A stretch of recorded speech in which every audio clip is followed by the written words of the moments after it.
ഏതായാലും ഈ പ്രമേയത്തിന്റെ മഹത്വം അൽഹംദുലില്ലാഹ് എല്ലാവരും ഏറ്റെടുത്തു, എല്ലാവരും സ്വീകരിച്ചു. പിന്നെ ആരെങ്കിലും ഒറ്റപ്പെട്ടവർ അതിൽ സംബന്ധിച്ചിട്ടില്ലെങ്കിൽ, സഹകരിച്ചിട്ടില്ലെങ്കിൽ അവർ ചിന്തിക്കട്ടെ, അവർ ജനങ്ങളിൽ ഒറ്റപ്പെട്ടു പോയിരിക്കുന്നു എന്നവർ ചിന്തിക്കുകയും അവരുടെ ചിന്ത നന്നാക്കിക്കൊണ്ട് ഭാവിയിലെങ്കിലും ഇതുപോലുള്ള നല്ല കാര്യത്തിൽ സഹകരിക്കാൻ അവർ ശ്രമിക്കട്ടെ എന്ന് പറയുകയല്ലാതെ നമുക്ക് നിർവാഹമില്ല. അതുകൊണ്ട് നാം ശ്രദ്ധിക്കുക. ഞങ്ങൾ ഗവൺമെന്റിനോട് ഒരുപാട് കാര്യങ്ങൾ ആവശ്യപ്പെട്ടിട്ടുണ്ട്. അതിൽ മുഖ്യമായും ഞങ്ങൾ എല്ലായിടത്തും പറഞ്ഞതും ഗവൺമെന്റിനോട് ആവശ്യപ്പെടുന്നതും നമ്മുടെ കേരളം മദ്യമുക്ത കേരളമാവണം, മദ്യം ഉപയോഗിക്കാത്ത കേരളമാവണം. എന്താണ് നടക്കില്ലേ? നടക്കും. സാക്ഷര കേരളം എന്ന ഒരു സ്വപ്നം കാണുകയും ഗവൺമെന്റ് അതിനൊരു പദ്ധതി ആവിഷ്കരിക്കുകയും ചെയ്തപ്പോൾ പ്രതിപക്ഷവും ഭരണപക്ഷവും ഈ നാട്ടിലെ ജനങ്ങൾ മുഴുവനും ഒന്നായി അതിനെ സ്വീകരിച്ചത് കൊണ്ട് അൽഹംദുലില്ലാഹ് നമ്മുടെ കേരളത്തിന് സാക്ഷരത കൈവരിക്കാൻ സാധിച്ചില്ലേ? എന്നാൽ സാക്ഷരത, അക്ഷരത്തിന്റെ സാക്ഷരത ഉണ്ടായത് കൊണ്ട് മാത്രം ഇവിടെ പ്രയോജനമില്ല. മനുഷ്യന്റെ ആത്മാവും മനുഷ്യന്റെ ബുദ്ധിയും ഇവിടെ കാത്തു സൂക്ഷിക്കപ്പെടണം.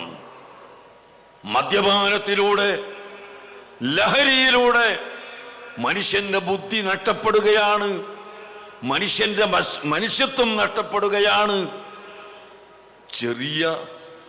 ചെറുപ്പക്കാരാരെങ്കിലും അതിൽ പെട്ടുപോയിട്ടുണ്ടെങ്കിൽ അവർ സാഹചര്യത്തിന്റെ വെളിച്ചത്തിൽ അങ്ങനെ പോയവരാണ് എന്നല്ലാതെ അവർ ലഹരിയുടെ വാദികളാണെന്ന് ഞങ്ങൾക്ക് അഭിപ്രായമില്ല.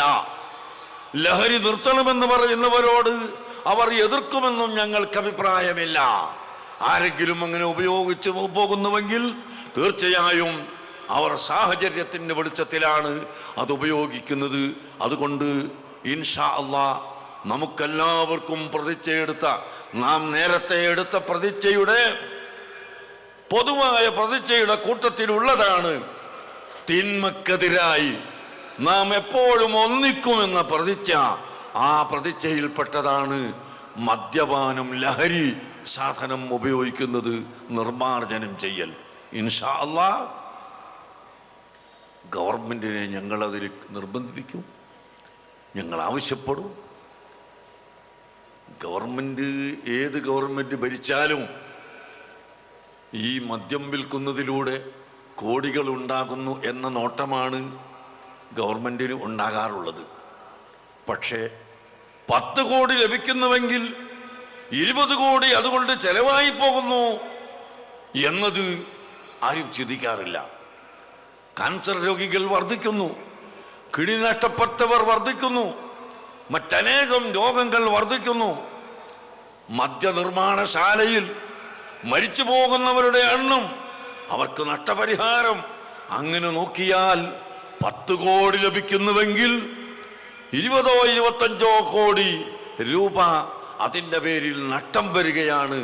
അതുകൊണ്ട് തന്നെ ഗവൺമെന്റ് ഇക്കാര്യത്തിൽ ശ്രദ്ധിക്കുകയും ഇവിടെ മദ്യമുക്തമാക്കാൻ എല്ലാ ആളുകളും, പഞ്ചായത്തും മുനിസിപ്പാലിറ്റിയും കോർപ്പറേഷനും എല്ലാം ചേർന്നുകൊണ്ട്, ഇവിടുത്തെ പണ്ഡിതരും പാമരനും എല്ലാവരും ഒത്തുചേർന്ന് ഇവിടെ നമ്മുടെ നാട് നല്ലൊരു നാടാക്കി തീർക്കാൻ നാം ഉത്സാഹിക്കണം. ലാ തശ്റബുൽ ഖംറ ഫഇന്ന ശുർബൽ ഖംറി റഅ്സു കുല്ലി ഫാഹിഷ.